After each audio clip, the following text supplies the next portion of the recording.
Para falar mais sobre o assunto, recebemos aqui ao vivo no estúdio a geriatra Aline Kelly. Boa noite, seja bem-vindo ao Informativo. Boa noite, obrigada. A gente que agradece a sua presença. Recebemos também o neurologista Vinícius Teodoro. Boa noite, seja bem-vindo ao Informativo.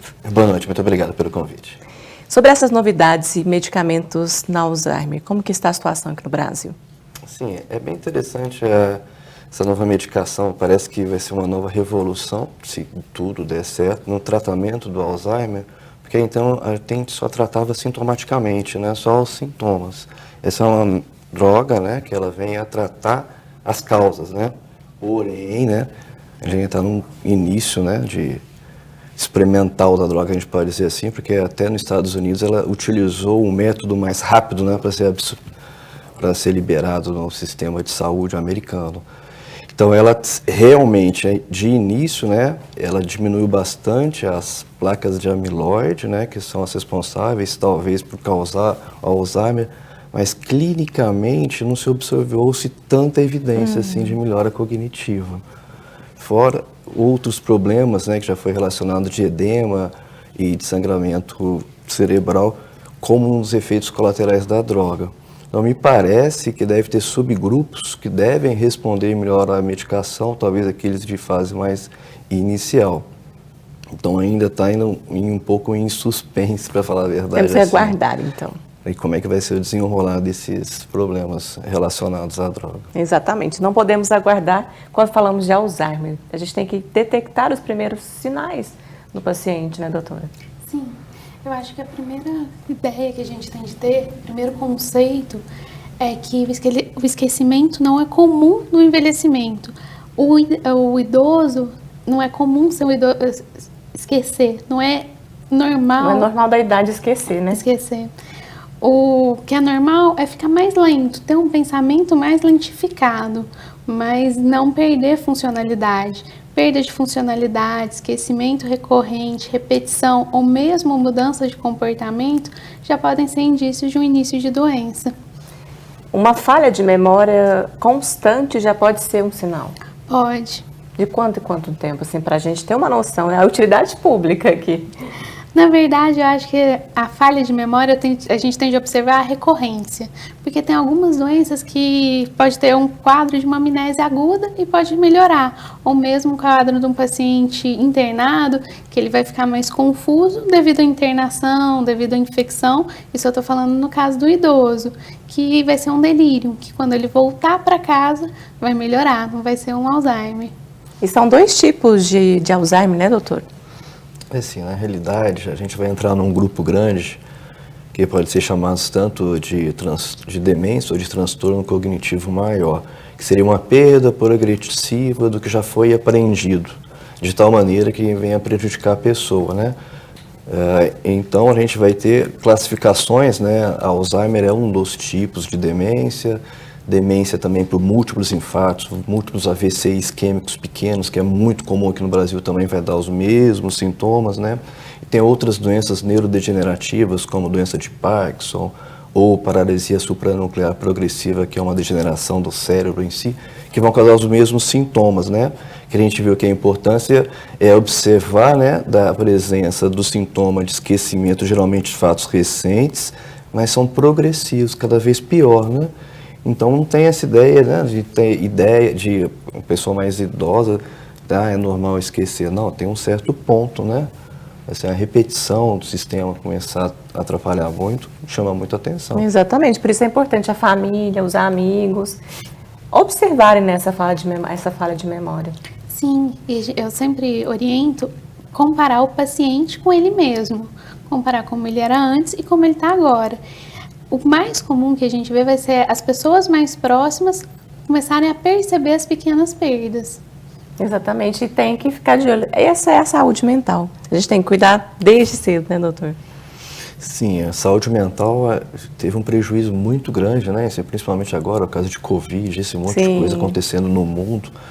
Então, a gente está com agora é uma pandemia de saúde mental, né? De problemas relacionados à ansiedade, depressão, insônia, problemas de comportamento, infelizmente, né? E um desses também de esquecimento também, do Alzheimer. E a gente foi ver nas ruas o que as pessoas pensam sobre saúde mental e a importância dela na nossa vida. Confira. Eu acho que influencia 100%, porque se você não está bem mentalmente, você não consegue fazer as coisas que você precisa fazer. Então você fica cansado também fisicamente, acaba que influencia no seu sono, influencia nos estudos, influencia em alimentação, em tudo. Bem importante, a saúde mental é muita coisa na vida da gente, né, velho? Se a gente não tem a saúde mental boa, você não consegue fazer as coisas direito, acho. É importante porque se a gente não tiver uma saúde mental equilibrada, a gente não consegue crescer na vida, né? A gente não consegue trabalho, não consegue ser adequada, qualificada para o serviço, não consegue ser qualificada para entregar uma boa pessoa que a gente é para a família, tudo isso. Olha, eu acho que primeiro agradecer por estarmos vivendo, né, que já é uma bênção, e aproveitar as coisas boas que oferecem. Tem espaços públicos que podem ajudar a gente a ficar mais distraído, a saúde é importante, né, cuidar aí aos médicos, fazer os exercícios físicos, ter amigos, que amigos sempre são importantes na nossa vida, cuidar da nossa família, né, não só o núcleo familiar, como os demais. Excelentes dicas dela pra gente, né, doutora? Sim. E é interessante o que ela fala, a questão do convívio social. O convívio social é onde a gente teve maior perda na questão do isolamento. E é onde a gente percebeu, nos casos de demência, acelerar muito o processo. É isso mesmo. E quais outros cuidados são importantes para essa saúde mental, doutor? Sim, como a doutora Aline já até comentou, assim, é importante. Primeiro, uma noite boa de sono. Eu acho que é bem importante Não descansar. pode faltar, né? A atividade física é fundamental, né? Sempre para a mente e para o corpo. A alimentação, evitar alimentos muito processados, né? Muito industrializados, dar preferência para vegetais, verduras, folhas, alimentos mais naturais, né? Evitar comer muita carne vermelha, dar preferência para carne branca, de peixe. A atividade social é essencial para o cérebro, né? Então a gente tem que exercitar, então tem que sair de casa, tem que contactar, aí pode ir na igreja, pode encontrar um grupo de amigos, né? E o exercício mental também é interessante, né? Pode ser uma caça-palavras, pode ser um sudoku, pode ser um xadrez, pode ser uma dama, qualquer coisa que até uma leitura, né? Que faça com que faça um exercício mental, vai fazer parte para a gente ter um envelhecimento saudável, né? Então acho que esses fatores são importantes. E é sobre essas dicas que o doutor acabou de dar aqui, de quebra-cabeça e de outros artifícios e outros exercícios que você vai acompanhar na próxima reportagem sobre esse assunto de saúde mental. As roupas dividem espaço no armário com a coleção de quebra-cabeças. O seu Ricardo, de 80 anos, descobriu o hobby há cerca de uma década e hoje já acumula 30 opções dos desenhos e tamanhos mais diversos. Ganhei um quebra-cabeça no Natal de 500 peças, né, que era o fundo do oceano, e aí tomei gosto. Vou fazer uma adaptação para caber o quebra-cabeça numa mesa que eu vou fazer. Então foi esse tampo aqui, que eu consigo fazer quebra-cabeça até 3.000 peças. O quebra-cabeça de carro cubano favorito dele está orgulhosamente emoldurado na parede do quarto. O desafio mais recente é este, o Quarto da Princesa, de 3.000 peças. Faz parte da minha distração da vida, faz parte. Pelo menos 2 horas por dia eu estou sentado aqui. Praticar atividades que mantêm a mente ativa aumenta as chances do seu Ricardo ter a saúde cognitiva preservada por muitos anos. Um estudo australiano revelou que fazer quebra-cabeças e palavras cruzadas e jogar xadrez diminuem mais o risco de demência em comparação a práticas consideradas mais passivas, como pintura e artesanato. Segundo a pesquisa, adultos que têm hábitos ligados à alfabetização e estímulos mentais, como escrever em um diário e jogar jogos, têm de 9 a 11% menos chance de ter demência. Já aqueles que têm passatempo criativos, como tricô, pintura e leitura, a redução tende a ser menor, de 7%. O estudo teve a participação de 10.300 idosos e foi publicado na revista científica JAMA. Que as atividades intelectuais elas são protetoras para o quadro de demência. E aí, esse estudo, quando ele diferenciou essas atividades intelectuais entre ativas e passivas, como, por exemplo, jogar xadrez, usar computador, escrever artigos, isso são atividades ativas. Então, isso tem mais capacidade de formar novas conexões cerebrais. Isso é capaz de reativar estratégias de resgate de memória já existente no cérebro do paciente e de produzir novas estratégias também de resgate de memória nesses casos.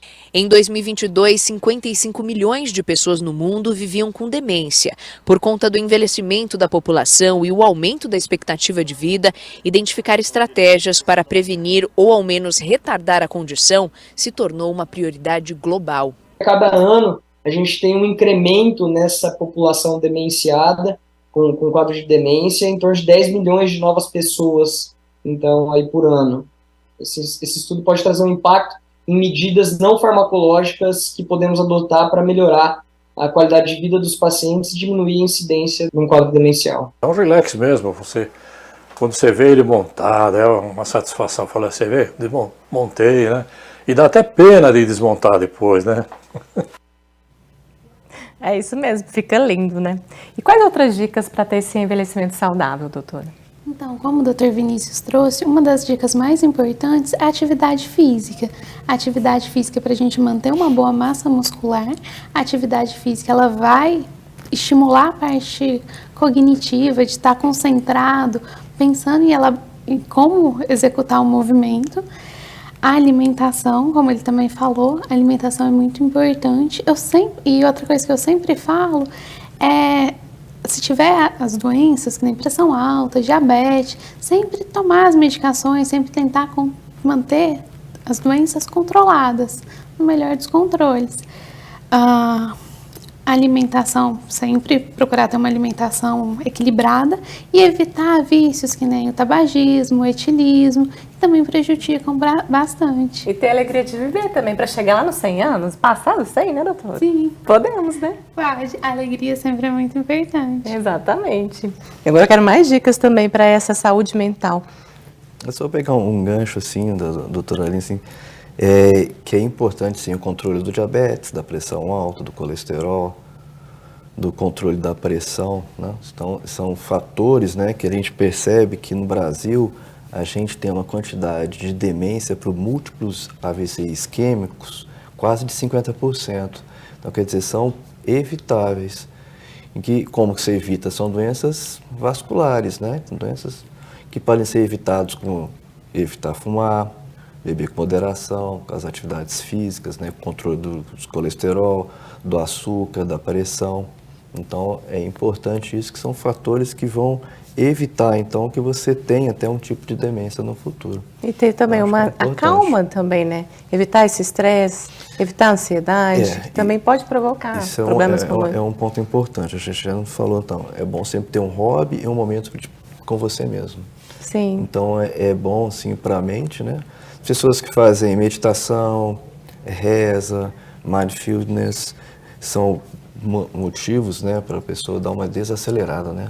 A sociedade está muito acelerada. Dá uma respirada, dá uma pausa. Respirar, pausar um pouquinho e viver. Segurar um pouquinho, né? E claro, procurar um especialista também, né? Sim. Ainda mais para envelhecer de forma saudável. Isso, ter um médico que consiga organizar todo o cuidado. Às vezes ter muitos médicos é bom, mas sempre um médico que vai conseguir organizar e regular, respeitando quem é o paciente. Sim, e fazer todo o check-up e tudo mais para ter essa vida mais saudável e longevidade. Longevidade. Exatamente. Muito obrigada pela entrevista e pelas informações, doutora. Obrigada. Muito obrigada, doutor, pela participação e por todas as informações aqui pra gente. O prazer foi todo meu.